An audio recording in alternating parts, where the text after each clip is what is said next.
Okay, let's go back to that 10th verse. For I have set my face against the city for evil, and not for good. But the Lord, saith the Lord, it shall be given unto the land of the king of Babylon, and he shall burn it with fire. Verse 11. And touching the house of the king of Judah, and touching the house of the king. So now he's focusing on really who the judgment is for, and it's for the king at that time, the king of Judah. Hear ye the word. So he said, the king, and it's not just kings, it's just the kings of Judah. So it's not really pinpointing one king, it's the kings that reign over Judah for the last couple of years, 100 years. He's saying, now this is judgment for you because you letting this stuff go on. And it's kind of almost talking like our president and how he's letting the rich get richer and the poor get poor. And he said, this judgment is because you are allowing this to happen. You're allowing the oppression of the people, and you know what's going on. And he said, this is for the kings of Judah, the king of Judah, the kings that reign over Judah, O house of David. Thus said the Lord, execute judgment in the morning, and deliver him that is spoiled out of the hand of the oppressor. So the oppressor are the people that the people over them have put on them, the poor, the neglected, the ones on Social Security, the ones that are homeless, the ones that don't have enough to survive. You're oppressing the men of God, the women of God, and that even goes on today, even in the church. And you're asking and put a hardship on God's people. And he said, now I'm going to have to judge you, you and the people, and you first, because you are allowing this to happen. You're not even trying to stop the oppression. And now my anger has been kindled against you, and I'm set. It means I'm set. That means I'm not going to change what I'm about to do to you. So only thing you can do is go through it. Somebody say go through it. Go through it. Go through it. You got to go through it, and you have to straighten the wrong of your ways. And that's just what he's telling the king. He says, 13, behold, I am against thee, O inhabitant of the valley, and the rock of the plain. And when he's saying that, he's talking about the city of Jerusalem, because the city was surrounded by 3 walls of mountains. So when they talk about the plain and the rock, the fourth entryway was the rocky plain, said the Lord, which say, who shall come against us, or who shall enter into our inhabitants? So you're it's almost like thinking about it. He said, now we got all these walls we built in Jerusalem, and we are a fortified city. What's going to come against us? And that's what he said. You thinking that you're so big and bad that nothing can come against you because you're so secure. But look at our society now. And we thought that we were like the richest, especially the United States, the richest nation. And this epidemic that hit the whole world and shut the whole world down. I just got a text on this morning from Deacon Clark, and he was saying he had mentioned how the air is cleaner, and how and how the traffic's have. I had to go out to Valencia a couple weeks ago, and I got there in about 45 minutes. I'm a little less than an hour because of no traffic, and they said that the animals are taking back over the national habitat places, the parks, Griffith Park. They said the animals are just coming back out because man hasn't been in there, and now the earth is taking itself back. trees are growing, and things are getting back to the way God made it. And there's something about when God puts a judgment on His people, and even though He puts a judgment on His people, He always gives us a chance. He always gives us a chance. He even with this epidemic, uh, uh, it's not until death. A lot of people died. A lot of bishops died. A lot of people, a lot of pastors died. A lot of good people died. Uh, but God is, I think God is allowing this to happen, and man, to get us focused back on Him. More people are on the internet preaching. I've never done this before myself for Sunday school, but this word is getting out. This word is getting out. We're not highlighting athletes and movie stars. You know who we celebrate now? Hospital workers and people that are doing their regular job, but they're helping us, working in the hospital, the nurses, the people that are working in the stores. We're celebrating them now, and we should have been celebrating them all the time. Now people are, and every time I come in the house, I got to wash my hands, and I didn't do that all the time before. And people are wearing masks. People are being more cautious. And you watch the season coming up for the flu season, I'll bet you that it's going to go down because everybody's not hugging, everybody's not kissing, everybody's not shaking hands like they used to. So even though this epidemic has come, it kind of cleared some things out. It kind of made us more aware of the things that we take for granted, and we're spending more time with our families, and we're doing more activities with our family, and it's causing our family. Some families are going crazy, but most of the families are doing good, just spending time with each other, learning each other again. I just want to ask the class, what good do you think came out of this? I'll ask First Lady, what good you think came out of even though I feel it's a judgment God has allowed to come, what good do you think came out of this? I think the good that comes out of this, or that is coming out of this, is that people are drawing closer to God. People are going back to spending time with the Lord. And I think it makes a big difference because sometimes with the everyday life, we lose focus of what's really important. So I think through this epidemic, it's drawing us closer to God, and it's bringing those who are unsaved to God. That's right. I believe that. What do you think, Eric? I think just like being able to reflect on your life and things that you want to improve or you need to work on, and having this opportunity where there's not much that you can do, you can start like working on things that you always wanted to do and maybe just haven't had the chance to. Yeah. So it's that's good. It's a time of reflection, a time almost like quiet time, I could say, where you can really reflect on the blessings that God has given you and enjoy the things that God has given you. And sometimes we get a house or we get a new apartment and we're so busy that we can't even enjoy it. So now you can enjoy it.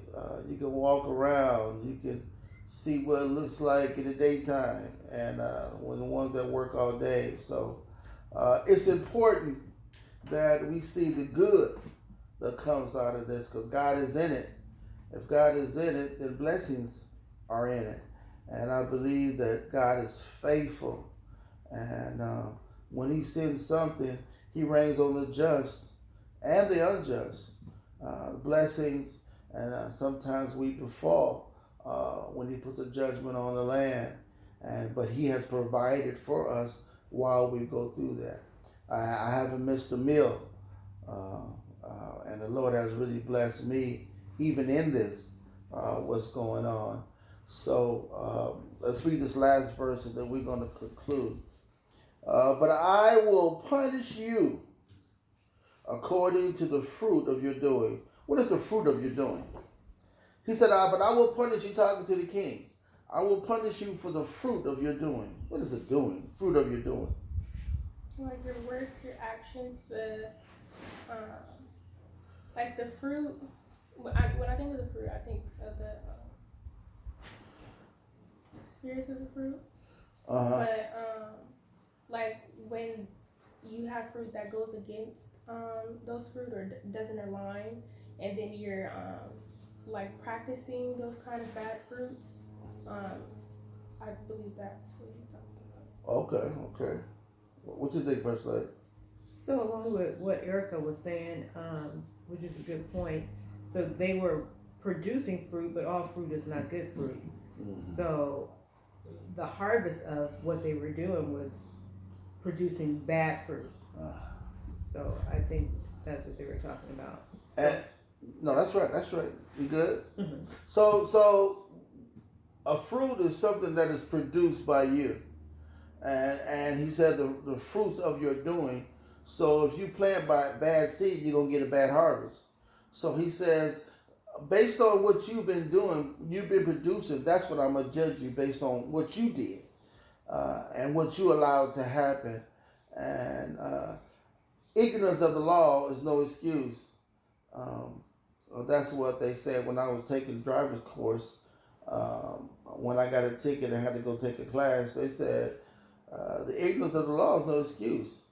You need to know what you're supposed to do if you are going to drive. And if we're going to live this life, we have to know what we're supposed to do and our responsibility to you. And we know that we have to be just. And sometimes we get so comfortable in our houses of ivory, and people are being oppressed all over town. And I ask God to help me, to help the poor. You know, I've been messed up so much with people that I have blessed. And it's hard. It's harder for me to give to someone on the street because they got so many gimmicks and so many things going on. And so we have to ask God to lead us and direct us to who to help and how to bless them and to help the needy. And man, if we help them, we're actually giving unto the Lord.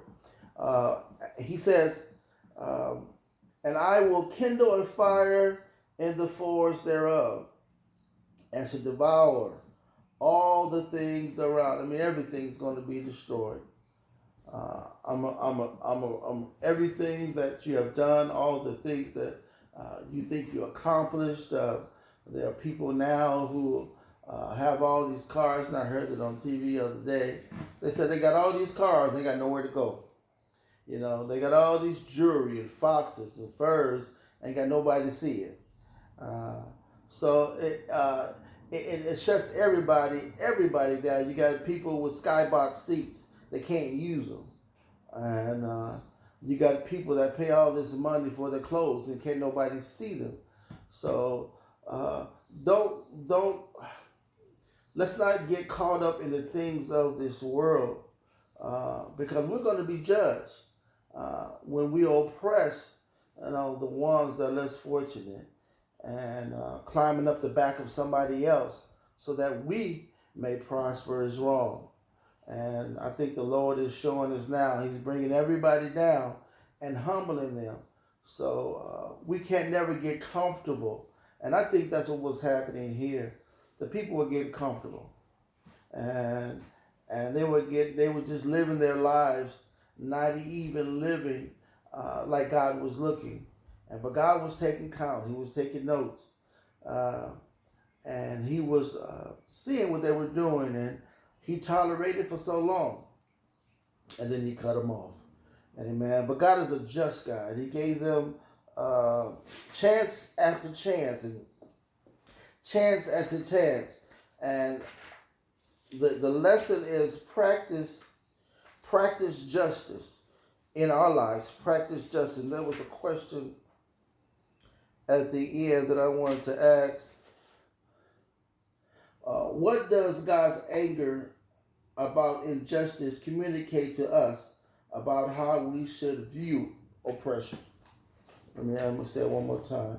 What does God's anger about injustice communicate to us? What does it tell us about how we should view oppression? Go ahead, Erica. That's a confusing That's question. confusing. Okay, let me ask you a little different.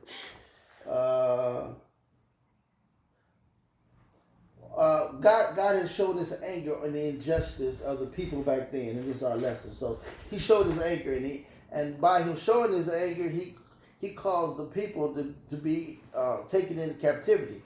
Okay, so that's how he expressed his anger. So this question is, how does God view oppression of his people because of his anger? What does he feel? What is his view about when someone is oppressing the people of God? What do you feel he feels about what was going on, basically? Just in that In that specific setting, time. well, But not today. no, today too, because God never changed. So the same way he feels then is the same way he feels now. But what is his view? What do you feel his view is on oppression? I think when it comes to like the oppression of his people, that everything is in God's will. So what's supposed to happen, it will happen. And in that case, he was punishing his people. So in that time, that was his form of justice, was to put his people into captivity, yes. But then at the same time, I feel like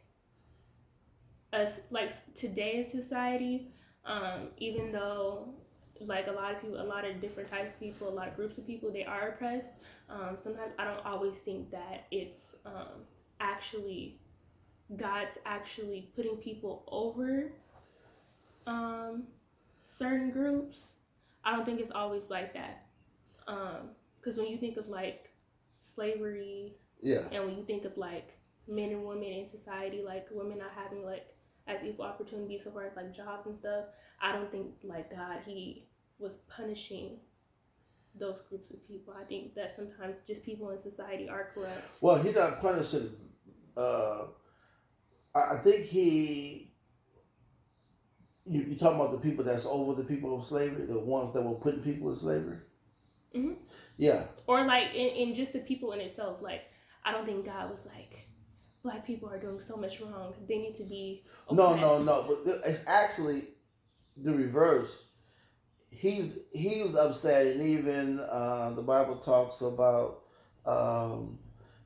people that came up and was against slavery. So what God is against is the people who were oppressing the black people, which is slavery. It's not so much he was mad at the people that were in slavery. He was mad at the people that put them in slavery, that it was injustice. So those people that were oppressing or putting people in slavery was the ones God was mad at, and are going to be judged for what they had done. So he was mad. It's almost like if you switch it from this to then, God would have judgment over the slave owners because he oppressed the people. See, and this is what it's talking about. It's talking about people doing stuff to other people so they can come up. Mm-hmm. You see what I'm saying? Mm-hmm. So the oppressor is the slave owner. So the slaves are the victims, and the people of God in that time were the ones that were slaves. They were considered, they weren't slaves, but they were under that oppression by the owners and by the kings, and the kings were allowing it. So it's the same thing, but you just switch. When he says that I'm going after the kings of Judah, and that's the same thing as going after the slave owners in Mississippi. That's the same thing. So he's like, the judgment is on the owners, not the slaves. The slaves are not being judged. Mm-hmm. They're the ones who are being oppressed. You get it? Mm-hmm. Yeah, so I see what you're saying, but he's not judging the slave. So it's almost like it's the bosses in the company that's put the oppression over women. So he's mad at the oppressor. Mm-hmm. That's putting it. Now what he was saying was when all the people are going to be judged, not the ones that are oppressed, right? Not the ones that are oppressed, but the ones that's the oppressor. Mm-hmm. So even when you got a king, that's the highest man. You got people who are the same oppressed people, but they work for the king. They're oppressing the people too. So you got people within the people. Even in slavery time, they had slaves working for the master to bring the slaves up and have them auctioned off. There were slaves that were helping slaves that were encouraging this to go on. So it's not just the king, but the king had allowed it to go on. Allowed what? He allowed the people up under him to oppress the people down here. Mm-hmm. You know what I'm saying? So it's almost like you got people of the same race talking about people of the same race. You ever see that? People go on TV and they talk about, and they black. And they talk about blacks always want this, blacks always want that. So you got people of your own race talking about the people of your own race. Go ahead, First Lady. What do you think? I was thinking, so it's almost like you can only do wrong for so long, and then there's going to be a consequence for it. I was also thinking, it's like you reap what you sow. So it's almost like we can put it in today's term, like with everything that's going on with the COVID-19. Like we can say that we've been oppressed for so long, and then now it's time for the oppressors To be oppressed. to be oppressed. Yeah. Because at some point, God's judgment is going to come to fruition. So it's like you can't keep doing wrong and nothing happens. Right. And then even though we look at it like all these people have died, but sometimes there's going to be casualties. We don't know why, but the people who are oppressing, they can't keep doing what they're doing. And like in the story, after a while, God is he's gonna do something, and the judgment is gonna come, and it's up to those who are oppressing to take heed that you can't keep doing wrong and nothing will ever happen. Right. Yeah. Yeah. And when they came in, they took everybody. Even the ones that were living right. It took everybody. The whole nation was judged as a whole. And it took the whole nation into captivity. And if you try to fight it, even if you love the Lord, if you try to fight it, you're gonna die. And a horrible death, because these are ruthless people. Plus the city was gonna be burned down. Plus, I'm gonna send a famine. Plus, I'm gonna send pestilence. If anything else survives, the bug is going to eat it up. So we serve a just God. We serve a just God, a merciful God, but a God who has a point where he says, okay, I done told you. And I think at this time, he's showing us that he can stop everything in 2 weeks. 2 weeks, everything was shut down. You couldn't even go out safely without thinking that you were going to be infected with the virus. And God doesn't play. And we have to see God even in this. But we also have to see that he always gives a provision. He always gives us a way out. And he gives us a second chance. And I think this is a second chance. And I feel he can do more or he can do greater. And I think it depends on us. Before he comes back and take us home with him. So I hope you enjoyed the Sunday school. And there's a prayer in here we want to say together. I'm going to read it with bowed head. Father, we see that you are a God who values justice. You also demand that your people practice justice. Forgive us for the ways that we fall to practice justice in our everyday lives. Help us to be more aware how oppression surrounds us everywhere we go. You give us two paths, Lord, one that leads to life and one that leads to death. Help us walk on the path of life so that we can be agents of justice and redemption in this broken world. In Jesus' name, amen. Amen. Amen. Amen. God bless you.